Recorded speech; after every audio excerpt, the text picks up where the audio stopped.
השבת חטופינו היא משימה קדושה ועליונה, ואני מחויב לה יחד עם חבריי. Israel at Hamas nagkasundo na mag-ceasefire. Proseso ng pagpapakawalan ng mga bihag, pinag-uusapan na. Medyo malaki po itong area na apektado po nitong low pressure area and shear line. Technically po 5 pong mga regions ang nakakaranas po ng mga pag-uulan dulot po nito. Mahigit 43,000 individual lumikas dahil sa baha dulot ng shear line at amihan. Hindi malayo na umabot po tayo sa legal battle. Mayroon lang mga ilang inaayos pa at pag-aaralan po natin. Transport groups nagbabalang maaaring humantong sa legal battle ang problema sa PUB modernization. Kayo ang nasa Congress, kayo ang nakikinig sa iba't ibang departamento. Maayos na samahan ni Pangulong Ferdinand Marcos Jr. sa mag-amang sina Vice President Sara Duterte at former President Rodrigo Duterte, ginugulo umano ayon kay Senator Amy Marcos.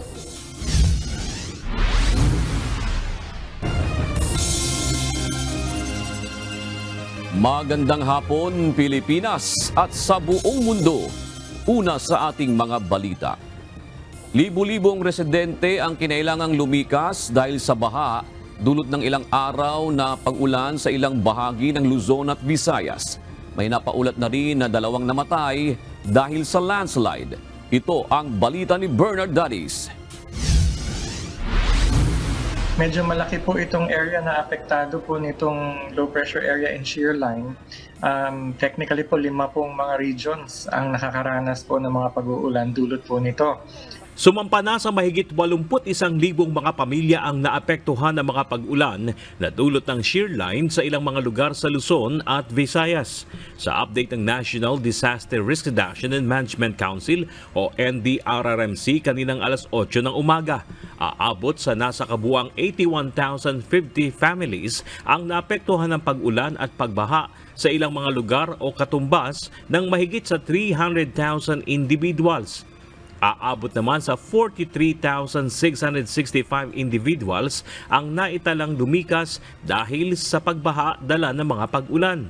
Mahigit 5,500 dito ang nananatili sa mga evacuation centers, habang mahigit 37,000 ang nasa labas ng evacuation centers o pansamantalang nakikituloy sa mga kamag-anak o kakilala. Sa ngayon ay patuloy pang nangangalap ng impormasyon ang NDRRMC hinggil kung may casualty. Gayon din sa pinsalang iniwan ng kalamidad sa sektor ng agrikultura at infrastruktura. May 2 nang napaulat na namatay sa Pambuhan, Northern Samar dahil sa landslide. Isang matandang babae na kinilala na si Mana Clara at isang hindi pa nakikilalang bata. Sabi ng NDRRMC, kinukumpirma pa ito. So for ma'am, sa official na pag-uulat po dito at NDRMC Operations Center, wala pa po tayong nabalitaan or natanggap na nasawi. Although may lumilitaw po sa social media na nakarating sa atin din na meron daw po tayong 2 kababayan na medyo na-disgrasya daw po ata dyan sa area.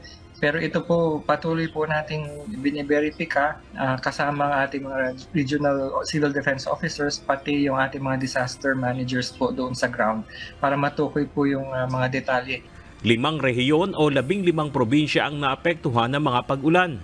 Ang probinsya ng Northern Samar nagdeklara na ng state of calamity. Ayon kay Northern Samar Governor Edwin Ongchuan, inirekomenda na ng Provincial Disaster Risk Reduction and Management Council o PDRRMC ang deklarasyon ng state of calamity dahil sa matinding pinsala na idinulot ng mga pagbaha. Simula nitong Lunes at hanggang ngayong araw ay suspendido ang klase sa mga paaralan sa buong probinsya. Gayun din ang pasok sa trabaho ng mga manggagawa, maliban na ang mga frontliners na nasa disaster response, health, public safety, banking, financial at food supply institutions. Sa Sumoroy Hall at Gymnasium sa Northern Samar, nasa 3,000 ang evacuees na pansamantalang nanunuluyan ang nabigyan na ng ayuda ng lokal na pamahalaan. Sa ulat naman ng Sigma Municipal Disaster Risk Reduction and Management Office, as of 6 a.m. ngayong araw, 19 na barangay na sa bayan ng Sigma Capiz ang lubog sa baha ang mga palayan dulot ng mga pag-ulan. Ilang kalsada rin ang hindi madaanan dahil sa baha na umabot ng 1 hanggang 2 metro ang taas. Mahigit 2,100 ang naitalang apektadong pamilya, kung saan 53 families ang inilikas mula sa 19 na barangay at kasalukuyang nananatili sa mga evacuation center. Nakapamahagi na rin ang lokal na pamahalaan ng relief goods at hygiene kits. Extended ang class suspension ngayong araw sa lahat ng level. Ganyan din ang pasok sa trabaho ng mga nasa pribado at pampublikong opisina. Naka-activate na rin ang kanilang Emergency Operations Center at naka-preposition ng mga rescue personnels, vehicles at equipments. Inatasan na rin ang lahat ng barangay captain na i-monitor ang kanilang nasasakupang lugar.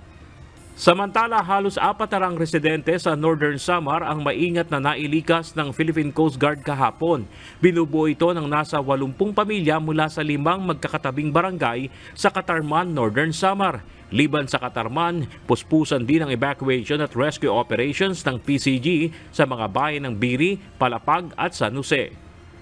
Bernard Dadis, UNTV News and Rescue. Diyos ang aming sandigan, serbisyo publiko ang aming pinahalagahan. Palalawakin pa ng Department of Agriculture ang programa nito para harapin ang posibleng maging epekto ng El Nino sa bansa. Tiniyak naman ng National El Nino Task Force na gumagalaw ang lahat ng ahensya ng pamahalaan. Ito ang balita ni Ray Pelayo. Magre-recalibrate uli kami ngayon kasi include na yung wet season of next year. Mas mahaba ang inaasahang maging epekto ng El Nino sa bansa ayon sa Department of Agriculture. Ayon sa ahensya, kailangang isama nila sa kanilang paghahanda ang panahon ng tag-ulan sa susunod na taon. Yung previous forecast kasi hanggang hanggang March, then yung residual effect mo until the second quarter. But sa ngayon, second quarter na ang possible ang El Nino, so we add more 1 quarter para dun sa residual impact niya. Kapag may epekto ng El Nino pa sa tag-ulan, may impluwensya ito sa mga weather system gaya ng bagyo. As explained naman ng Pag-asa, usually may mga bagyo tayong dumadating, and pag may bagyo, medyo mas destructive siya during the time of El Nino. So, yung forecasting po should take into consideration yung mga ganun na scenario. Isa sa mga pangunahing posibleng maapektuhan ng El Nino ay ang produksyon ng pagkain sa bansa. Inirekomenda ng DA ang pagtatanim ng mga produktong hindi gaanong kailangan ng tubig sa mga lugar na tinatayang hindi gaanong uulanin. Kasama sa ikinukonsidera ay ang pagsasagawa ng cloud seeding operation na magbibigay ng artipisyal na ulan. Ayon sa National Disaster Risk Reduction and Management Council, regular na nag-uusap ang mga ahensya ng gobyerno para matugunan ang banta ng El Nino. Ang naging papel po ng National El Nino Team ay siguraduhin na harmonized or magkakaugnay itong mga ginagawa na ito ng mga ahensya. Kasama rin sa pinag-aandaan ng pamahalaan ay ang epekto ng El Nino sa supply ng kuryente at kalusugan ng publiko. Ang kanila pong ginagarantiya ay ang kahandaan ng ating mga ospital para sa ganitong klase ng mga sakit. Ray Pelayo, UNTV News and Rescue. Diyos ang aming sandigan, serbisyo publiko ang aming pinahahalagahan. Hinikayat ni Pangulong Ferdinand Marcos Jr. ang mga Pilipino na gawin ang kanilang bahagi upang protektahan ang ating planeta at tumulong upang maresolba ang problema ng climate change. Ginawa ng Pangulo ang panawagan kasabay ng Climate Change Consciousness Week. Sa isang video message na nawagan si PBBM sa mga Pilipino, nagampanan ng bawat isa ang mahalagang papel at pagtulungan upang protektahan ang ating planeta. Gayon din ang pagiging bahagi ng bawat isa upang ibsan ang epekto ng global warming at climate change. I joined the Climate Change Commission to effectively communicate this year's theme of unity and cooperation for a more resilient and adaptable nation. We all have a role to play in this mission.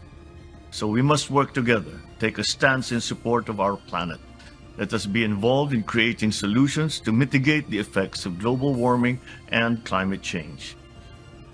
Isa ang usapin ng climate change sa mga isyung natalakay sa nakaraang 2023 APEC Summit na dinao sa San Francisco, California noong nakaraang linggo. Dito pinag-usapan ng APEC member countries kung papaano magiging kabahagi ang bawat isa upang harapin ang mga hamong dala ng New World Economy. Nagsanib puwersa ngayong araw ang transport group sa Piston at Manibela para sa ilang araw na tigil pasada bilang pagkontra sa napipintong deadline ng franchise consolidation ng mga traditional na jeep na bahagi ng PUV modernization program ng gobyerno. Babala ng mga ito, maaaring humantong sa usapang legal ang issue kung hindi pa rin sila pakikinggan ng pamahalaan. Muli namang nanawagan ng Grupong Manibela kay Pangulong Ferdinand Marcos Jr. na mamagitan na sa problema ng transport sector sa bansa. Ito ang balita ni Ryan Lacanlade. Hindi malayo na umabot po tayo sa legal battle. Mayroon lang mga ilang inaayos pa at pag-aaralan po natin. Kasi malinaw naman po, ang batas ng ating prangkisa ay galing sa batas. Yung pong PA galing sa executive order. Hindi naman pwede yung isang executive order ay mandato niya yung Republican. Viva Sura!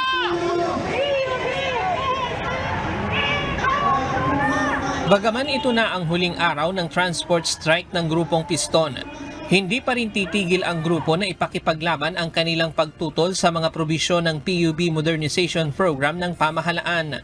Babala ng presidente ng Piston, maaaring humantong sa korte ang usapin ng PUB Modernization kung hindi pa rin pakikinggan ng LTFRB at ng Department of Transportation ang kanilang mga hinaing. Patuloy na iginigiit ng mga ito ang tuluyang pagbasura ng pamahalaan sa franchise consolidation at alisin ang itinakdang December 31 deadline para dito. Para sa Piston, voluntaryo umanong pagsuko ng prangkisa ng mga operator ang gustong mangyari ng gobyerno na siyang papatay nila sa kanilang kabuhayan. Ang panawagan natin sa LTFRB at mismo kay BBM ay yung pagbasura sa 2017-011. Dahil ito naman yung punot dulo ng kalituhan sa hanin ng ating public transport at siyempre yung pagbasura dito sa deadline ng December ng 30-31. Dapat ito yung hinaharap ng LTFRB at ng DOTR. Giit ng Piston, handa naman silang makipag-usap muli sa DOTR pero sana ay mayroon namang anilang patutunguhan ang kanilang pag-uusap. Nilinaw ng grupo na hindi sila tutol sa modernisasyon pero hindi sila sang-ayon sa maling paraan ng implementasyon nito. Ang sinasabi natin sa gobyerno ay kung gusto talaga ng gobyerno na ayusin yung ating public transport, bakit hindi payagan sa balangkas ng rehabilitation? Bakit kailangan namin bumili ng 2.8 million, 3.3 million, saan namin kukunin yung pambayad sa mga sinasabi nilang modern? At tandaan po natin, yung mga modern na tumatakbo rito ay hindi po yung ban. Yan po ay surplus na rin na galing sa iba't ibang mga bansa na dito tinatapon sa atin. Hiling naman ng Piston sa LTFRB maglabas ng executive order sa mga sinasabi nitong doable o pwedeng pagbigyan ang kanilang kahilingan gaya ng 5 taong prangkisa para mayroon silang panghahawakang katibayan. Samantala, para naman sa Grupong Manibela, dapat nang makialam sa usapin ng PUB modernization si Pangulong Ferdinand Marcos Jr. kung hindi ito kayang ayusin ng DOTR at LTFRB. Natin na makarating ito sa ating mahal na Pangulo Ferdinand Bongbong Marcos Jr. na mag-intervene na po sila dito na wala pong katapusang tigil pasada ito kung yung mga taong kumakausap sa amin ay binubola lamang po kami at pinapangakuan. Kailangan nating makakuha ng konkretong sagot na may garantiya at katiyakan na magpapatuloy po ang ating hanap buhay. Ngayong Miyerkules umarangkada na ang 3 araw na tigil pasada ng Manibela na matatapos sa Biyernes, November 24. Muli namang nagbabala ang grupo na maaari pang masundan ng mas malawak na pagkilos ang kanilang tigil pasada kung hindi pa rin sila pagbibigyan ng gobyerno. Ryan Lacanlale, UNTV News and Rescue. Diyos ang aming sandigan, serbisyo publiko ang aming pinahahalagahan. Patuloy na bine-beripika ng Metropolitan Manila Development Authority ang natanggap na ulat ng panghaharas sa mga tsuper ng jeep sa area ng Dagohoy, Caloocan. Batay sa video, tila iginigiit ng mga tsuper sa Caloocan na dumadaan sa kanilang ruta ang out-of-line na jeepney. Ang sagot naman ng driver na hinarang ay may special permit siya mula sa Land Transportation, Franchising and Regulatory Board o LTFRB kaya nagsasakay sa hindi niya ruta. Alam mo yung biyahe, alam mo kung saan dapat lulugar eh. Huwag niyo ipagmalaki sa amin yung permit niyo. Hindi ka malabong din ako. Tinatanong natin yung biyahe namin dito eh. Ano mali niya lang hinahawakan mo sa sakyan? Nabotas na malinaw na malinaw. Naka-permit naman to eh, sir eh. Kumayag na kami na Kaya kayo nun, inonor namin yung special permit nyo dahil naka-strike kami nun. Tapos ngayon, nakakita mo pa rin sa amin yan. Unang sinabi na LTFRB na mag-i-issue sila ng special permit upang hindi kapusin ng mga pampublikong transportasyon dahil sa ilang araw na tigil pasada. Nagkasundo ang House of Representatives at ang Metropolitan Manila Development Authority na hulihin ang mga motoristang gumagamit ng plakang 8 o ang protocol plates. Sa mga larawang ibinahagi ni House Secretary General Reginald Velasco, kinumpirma nito ang nangyaring kasunduan sa MMDA at iginiit na hindi dapat konsintihin ng mga driver na gumagamit ng plakang 8. Ang number 8 ang protocol plates na ginagamit sa Pilipinas para sa sasakyan ng mga miyembro ng House of Representatives. Nauna nang nagpalabas ng memorandum ang House Secretary General kung saan iniutos nito ang pagbawi sa lahat ng expired at peking special 8 plates.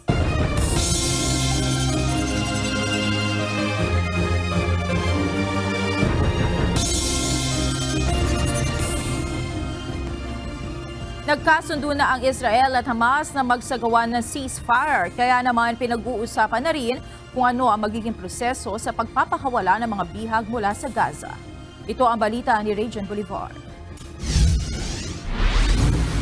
השבת חטופינו היא משימה קדושה ועליונה, ואני מחויב לה יחד עם חבריי. 50 mga bihag mula sa Gaza ang papalayain ng Hamas militants kapalit ang 150 Palestinians na nakakulong sa Israel at 4 na araw na tigil putukan. Ito ang napagkasunduan ng Israel government at ng militanteng grupo sa tulong ng mga opisyal sa Qatar. Pinaniniwala ang mahigit 200 ang kasalukuyang bihag ng Hamas at dinukot ng mga ito ng sumugod ng militanteng grupo sa Israel noong October 7 at kumitil ng nasa 1,200 individual.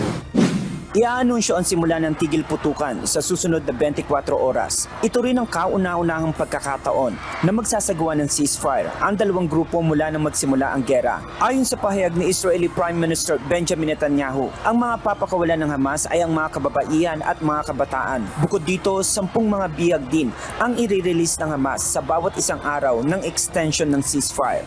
Ayon sa Chief Negotiator ng Qatar na si Minister of State at Foreign Ministry, Mohammed Al-Khulaifi, makikipagtulungan ng International Committee of the Red Cross o ICRC sa loob ng Gaza upang mapadali ang pagre-release ng mga hostage. Sa kasalukuyan, meron ng 4 na bihag ang nailabas na sa Gaza. Ang mga US citizens na sila Judith Raanan at ang kanyang anak. Ang 2 Israeli women na sina Nurit Cooper at Yoshevit Lifshitz. ואני מבקש להעביר כאן שוב, המלחמה נמשכת, המלחמה תימשך עד שנשיג את כל יעדינו. לחסל את החמאס, להשיב את כל חטופינו. Regine Bolivar, UNTV News and Rescue. Diyos ang aming sandigan, serbisyo publiko ang aming pinahahalagahan. Umaasa ang Department of Foreign Affairs na kasama sa palalayain ng Hamas ang 2 Pilipinong pinaniniwala ang bihag ng grupo. Ito ay isang babaeng may dual citizenship at lalaki na ayon sa kanyang asawa ay nakita niya sa isang video na binitbit ng Hamas. Ayon kay Foreign Affairs, Undersecretary Eduardo De Vega, malalaman nila bago matapos ang araw kung matutuloy ang kasunduan sa pagitan ng Israel at rebelding grupo kaugnay sa pagre-release ng hostages kasunod ng ceasefire.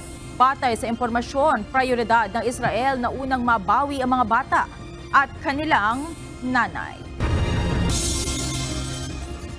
Tinayak ng Department of Foreign Affairs na ginagawa na nila ang lahat ng paraan upang mailigtas ang 17 Pilipinong seafarers na binihag ng Houthi rebels sa may Red Sea.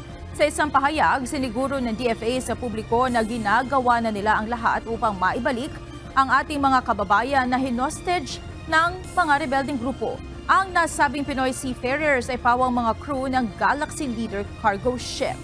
Sinasabi sa ilang report na hinijack ng Houthi ang nasabing cargo ship kung saan bumaba umano mula sa isang helicopter ang mga rebelding ng hostage sa mga biktima. Base sa impormasyon, sakay ng Galaxy Leader cargo ship ang nasa 25 mga crew, kabilang na ang 17 mga Pilipino, ilang Bulgarian, Mexican at Ukrainian nationals.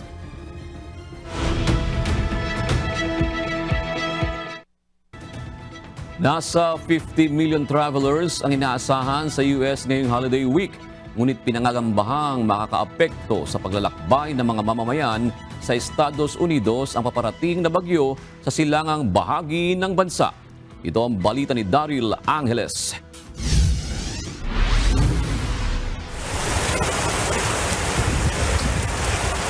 Isang bagyo ang tumutulak patungong silangang bahagi ng Estados Unidos araw ng Martes, November 21. Kaya naman inaasahang magkakaroon ito ng malaking epekto at abala sa paglalakbay ng mga biyahero ng Thanksgiving holiday ng bansa. Hindi bababa sa 200 estado sa buong silangan ng US, kabilang ang major travel hubs mula Atlanta hanggang New York City ang makakaranas ng masamang panahon sa 2 busiest travel days ng taon.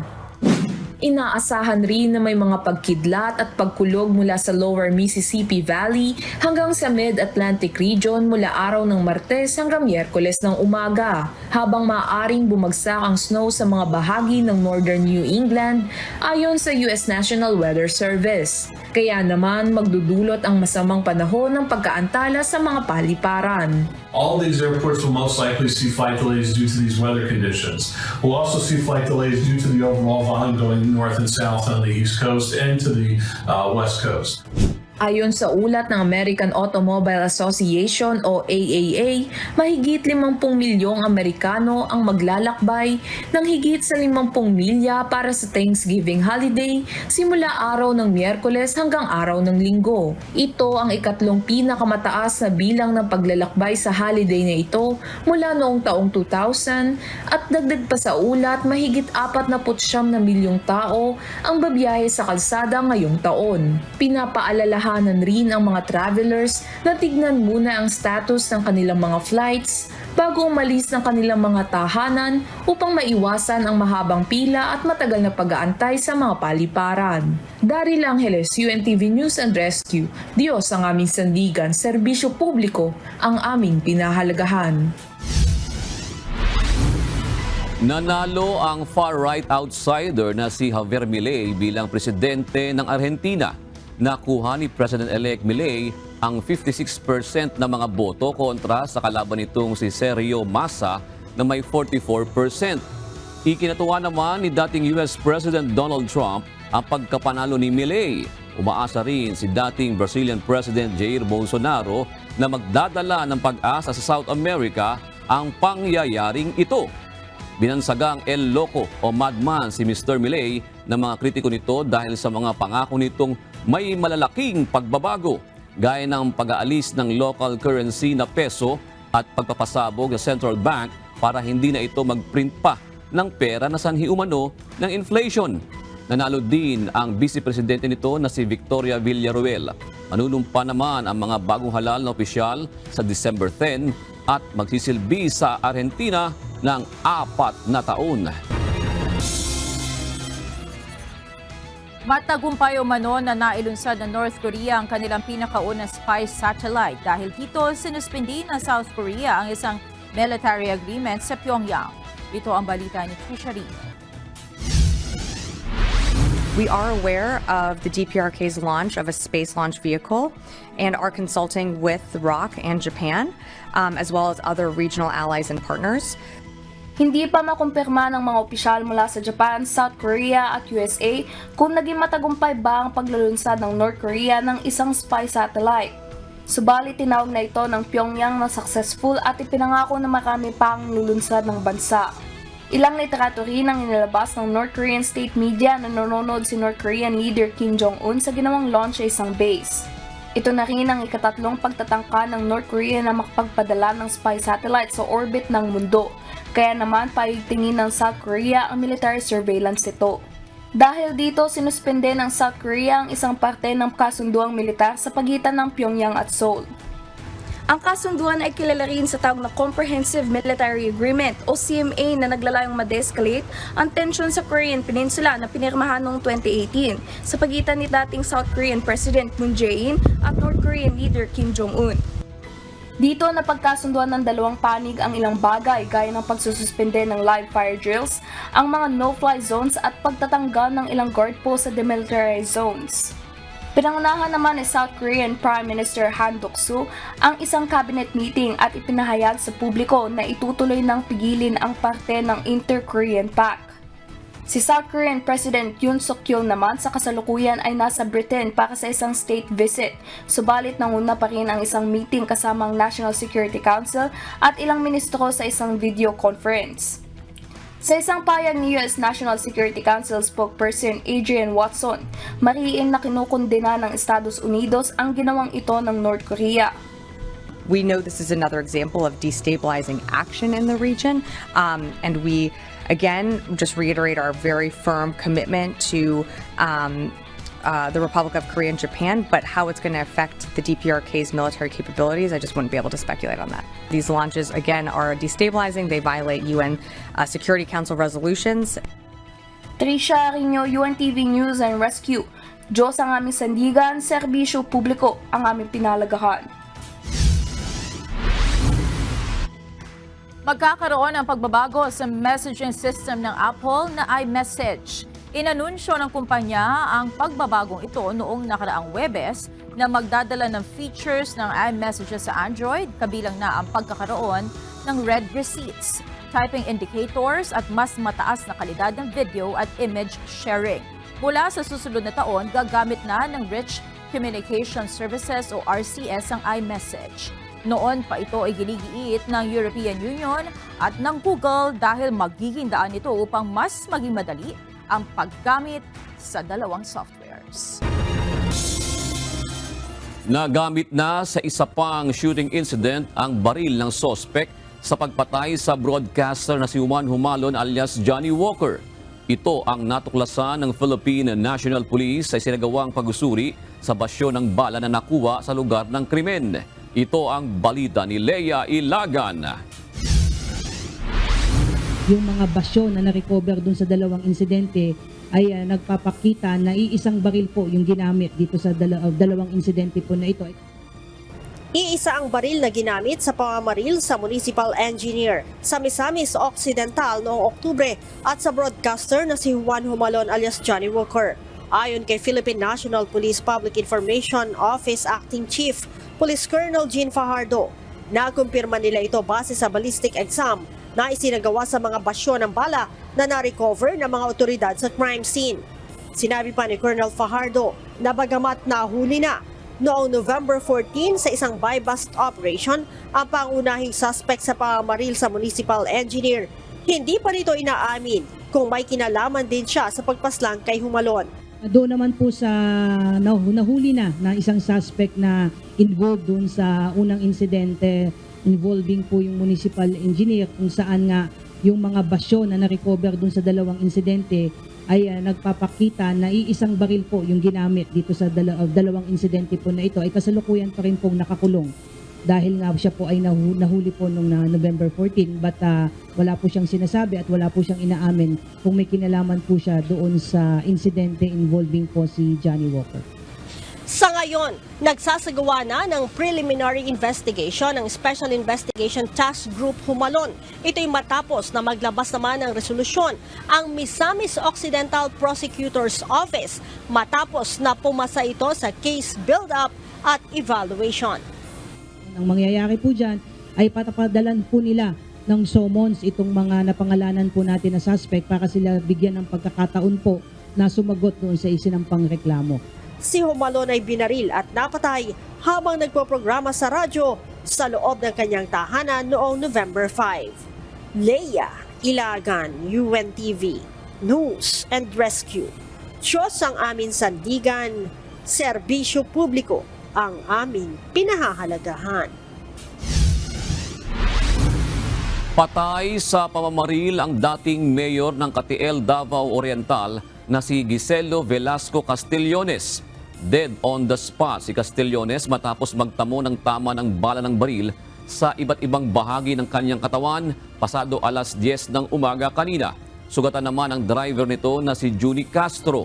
Batay sa inisyal na investigasyon ng Bahada Police, kagaling lamang ng mga biktima sa isang fast food chain sa Buhangin, Davao City nang biglang malapitang pagbabarilin ng sospek na nakamotorsiklo. Patuloy ang isinasagawang hot pursuit operation ng mga pulis laban sa mga suspect.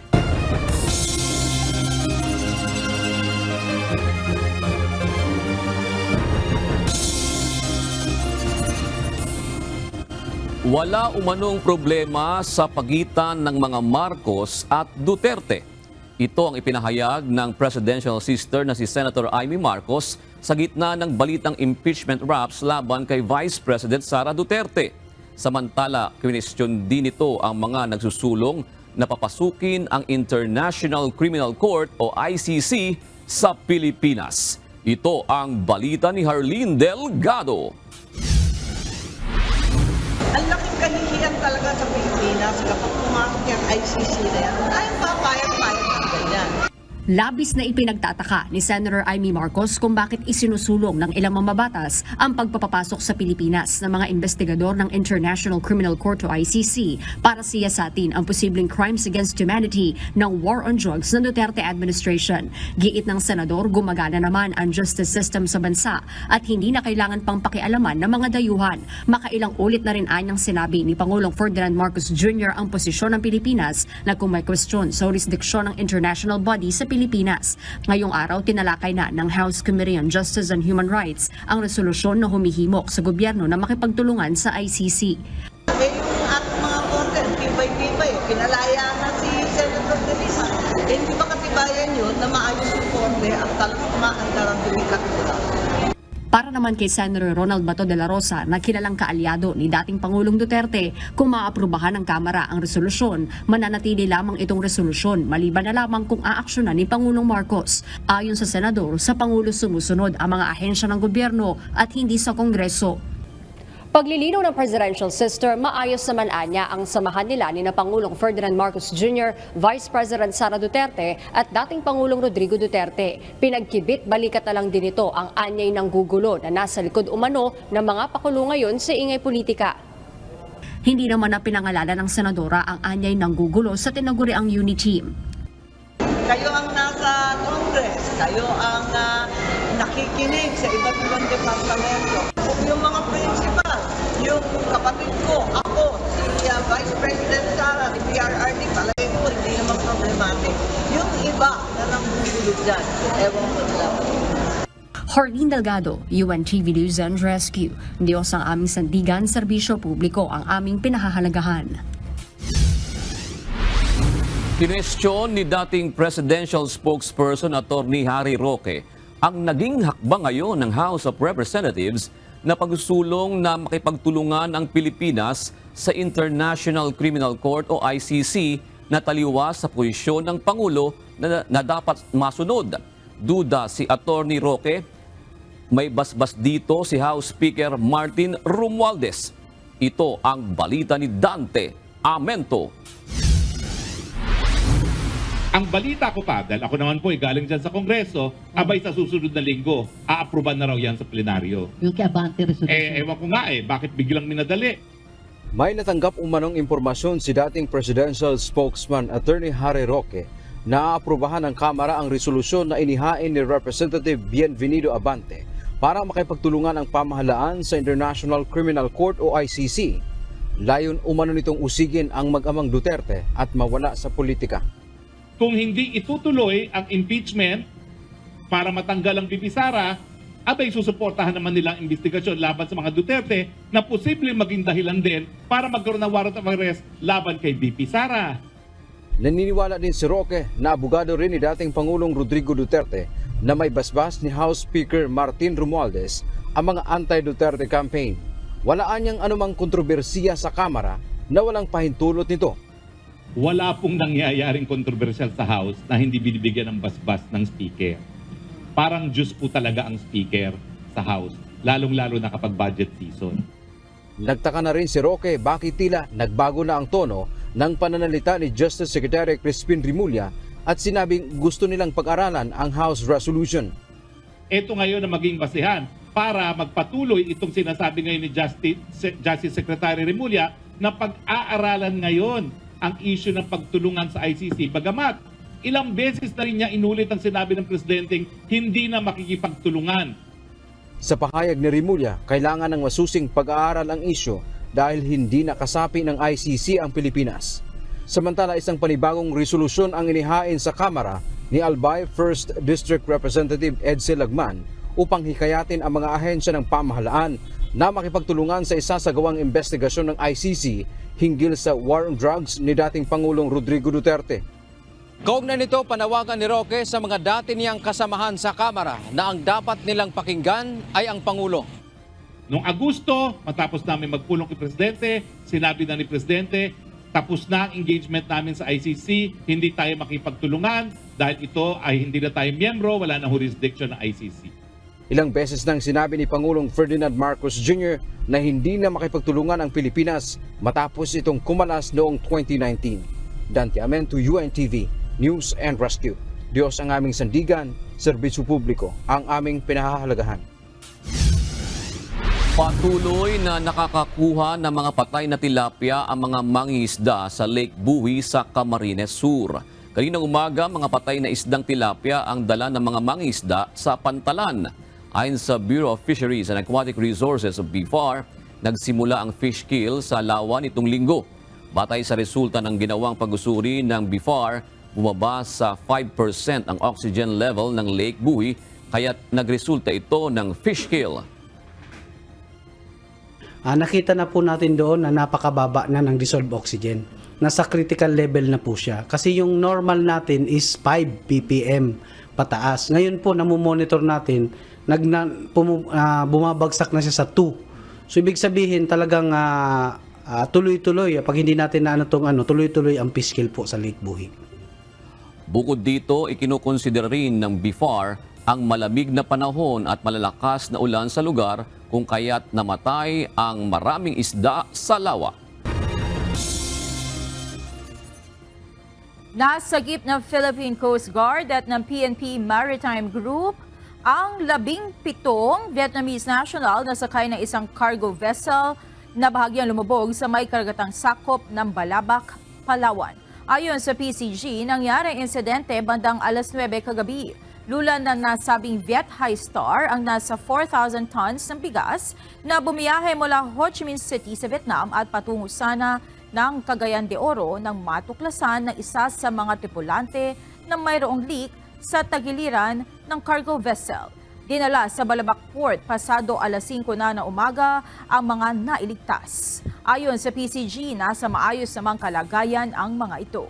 Agad namang nagsagawa ng oil spill assessment ang Marine Environment Protection Unit ng PCG upang alamin kung may tumagas na langis mula sa lumubog na barko.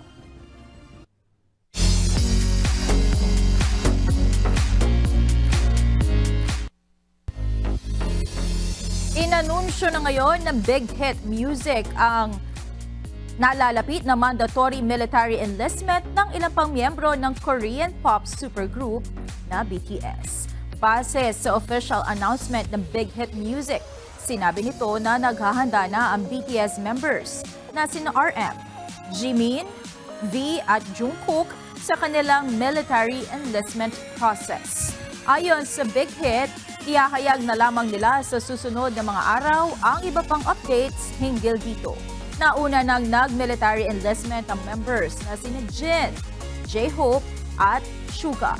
Samantala, isang bagong documentary series rin ang inihanda ng grupo na bahagi ng selebrasyon ng kanilang ika-10 anibersaryo. Agaw pansin naman ng Blackpink sa isinagawang state banquet sa Buckingham Palace. Kabilang sina Jisoo, Rosie, Jennie at Lisa sa nasa 170 bisita sa dinner para sa bumibisitang South Korean President na si Yoon Suk-yeol. Bukod sa papuri sa pinakasikat na girl group ngayon, nabanggit din ni King Charles kung paanong nakarating na rin sa United Kingdom ang impluwensya ng Korean pop culture sa pamamagitan ng mga pelikula ni Bong Joon-ho na siyang direktor ng award-winning film na Parasite, maging ang TV hit series na Squid Game at ang global phenomenon na BTS.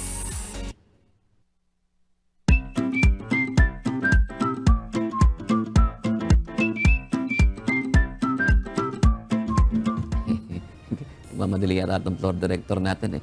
Marami-rami pa naman tayong oras. Oo, pwede pa tayong Ang bilis gumanon eh. mag-usap ng ating mga naging komento ng ating mga kababayan sa ating usiserong Pinoy. Pero may napansin ka ba? Kasi ngayon yung sabay, di ba, ng Piston at Manibela na oo. transport strike nila. May napansin ka ba sa daan? Walang traffic ba siya? Ay, hindi. Medyo mabigat ang ano sa amin kanina, ang traffic. Kaya nag-iba-iba ako ng daan eh. At actually Kanina. kami rin, amazingly, may iba kami, hindi ako galing sa bahay kanina, may iba akong pinanggalingan. Pero nagulat din ako, may parts na heavier than usual. Kasi iba yung dinaanan ko kanina eh. Ortigas na ako kanina, medyo mabigat ang traffic sa Ortigas. Kaya kung saan ako dumaan eh. Yun, ganon. Ayun. Pero ngayon kasi yung rush hour Okay. ngayon natin Hanggang Biyernes yung kanilang tigil pasada. Oo. Sige, simulan na natin, Monica, itong mga komentaryo ng ating mga kauserong Pinoy. Hinggil po ito sa epekto ng shear line at amihan. Sabi po ni Vinix Channel, shear line at amihan pa lang yan. Malaki na ang pinsala. Paano pa kaya kapag bagyo na? Depende kasi sa bagyo. Kung may bagyong mahina. Ito kasi yung shear line na ito, di ba katulad ng pinapaliwanag kagabi ng taga-Pag-asa, ito yung banggaan ng hanging amihan na malamig. Saka yung easterlies na galing sa Pacific Ocean na mainit. Pag nagbanggaan, doon sa linya na yon, doon sila nagtatagpo, doon nagkakaroon ng mga thunderstorms, doon nagkakaroon ng malakas na ulan. Pag malakas yung hangin. Yun. Kaya mag-ingat po dun sa mga naapektuhan nung shear line. Samantala, ito na yung pinag-usapan natin sa transport strike. Sabi ni David Jr. Salvador, dapat noon pa kayo nakipag-usap ano ba yan? Sa nakaraang administrasyon kasi dyan nag-umpisa ang modernization. Pero hindi eh. Ano rin, huling ano na rin, marami rin kasing may pag-uusap na hindi lang talaga nagkakasundo eh. Parang kasi ngayon, may hinihingi yata na parang gusto nila talaga na written, hindi pwedeng verbal lang yung pangako ng LTFRB. Gusto nila talaga written, pero syempre hindi naman basta-basta pwede ka magbigay ng papel, hindi ba? May mga konsultasyon dyan.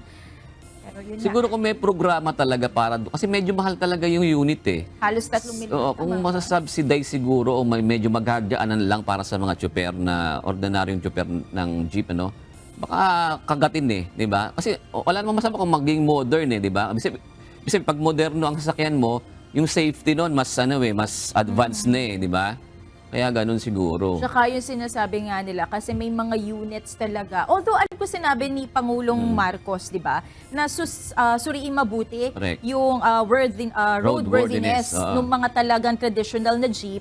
Kasi tulad din na pag-usapan natin kahapon, meron pa rin talaga na maayos pa yung lagay nila, na pwede pa naman talagang ipamasada. So siguro iba natin mga kababayang tsuper, yun din yung pinaglalaban, na sayang yung unit kung mapapakinabangan. Meron naman kasi iba nanghihinayang din sa disenyo kasi yun talagang nakagisna na natin. Tradition kasi yan.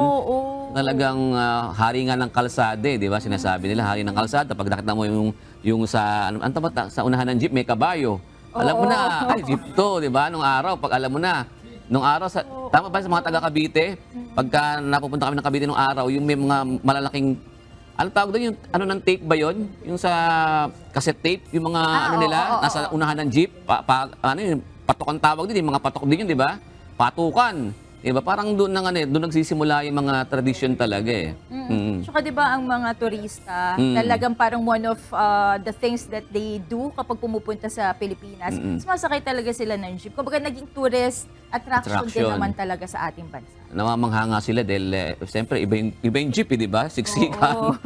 Tsaka yung bayad po, yung ipapabayad mo yung Tapos yung mga nakalagay pang mga ano doon, di ba? Basta driver, sweet lover. Ganun, di ba? Parang alam mo yun, yung parang nagiging sayang part kasi. na talaga ng culture natin, di ba? Sayang. Yun. Ito pa, meron pa rito.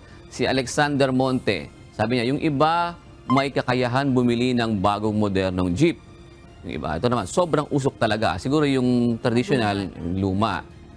Ayun. Ito naman yung patay sa pamamaril. Ano to? Ito yung sa Davao Oriental. Dating mayor, ano? Ng Davao, KTL, Davao Oriental. Sabi po ni Mario Carbo, ayan, grabe ng patayan ngayon. Ano na bang nangyayari sa atin? Yun. Doon mo, pinapasok ka nga. Yung, di ba si Johnny Walker, no? Pinasok doon sa kanyang bahay. At naka-Facebook live yan, Habang, siya, on air, di ba? Walang takot talaga. Ito na, ating mga kauserong Pinoy na hindi tayo nililisan at nagtsatsaga sa atin. Shoutout po sa ating mga kausin na sina Mean Nicolas, si Dens Olivar at si El Mundo Quahaw. Maraming salamat din po kay Gabriela B. Licup, Melonto, Tayontok, at kay Alton Sevilla. Samantala, narito naman po ang mga isyung dapat abangan mamaya sa Y News. Lawmakers from both the House and Senate speak on the call of opposition groups for the administration of President Ferdinand Marcos Jr. to support the investigation of the International Criminal Court into the war on drugs of his predecessor, former President Rodrigo Duterte. North Korea asserts the successful launch of a rocket into space carrying what they claim to be a spy satellite. What concerns and opposition have been raised by the United Nations, the United States, Japan, and South Korea regarding the recent launch of the Maligyong-1 satellite? You will want to hear it. Plus, leaders from the Global South engage in discussions surrounding the Israeli-Palestinian conflict but failed to reach a consensus for a joint declaration on a peaceful and political resolution. It's all coming up tonight. Discover the reasons behind the stories on Y News 8:30 p.m. only here on UNTV News and Rescue.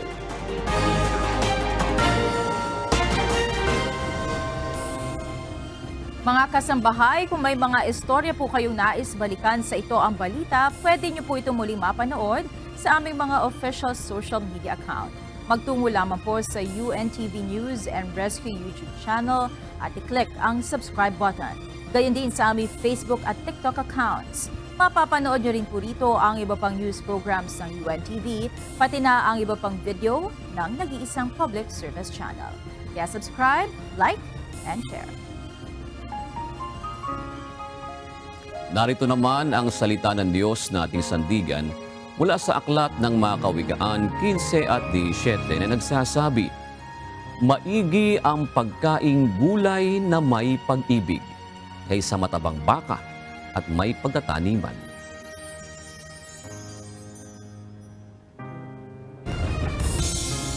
At yan ang naging kabuuan ng ating balitaan ngayong gabi. Aming inilahad ng buong katapatan kung paano namin nasaksihan. Kayo'y makapagtitiwala na ang aming nakita at narinig ang aming ibinabalita. At dito po sa UNTV, Diyos ang aming sandigan, serbisyo publiko ang aming pinahahalagahan. Magandang gabi po.